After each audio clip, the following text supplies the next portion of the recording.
Because இப்போ வெங்காயம் போட்டு ஒரு மீன் போட்டு ஒரு பிரியாணி போட்டு வெங்காயம் போட்டு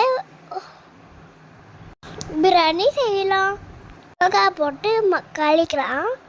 தக்காளி போட்டு கலந்துக்கலாம். கீரை போட்டு கலந்துக்கலாம். நல்லா கலக்கி வைக்கலாம். நல்லா வேக வச்சுக்கலாம். பிரியாணிக்கு அரிசி போட்டுக்கலாம். கொஞ்சம் தம்மில் எடுத்துக்கலாம். கொஞ்சம் தம்மில் எடுத்துக்கலாம். நல்லா பிரியாணிக்கு மிக்ஸ் பண்ணிக்கலாம். மசாலா போட்டுக்கலாம். அப்புறம் சிக்கன் போட்டுக்கலாம். அப்புறம் தண்ணி ஊற்றிட்டு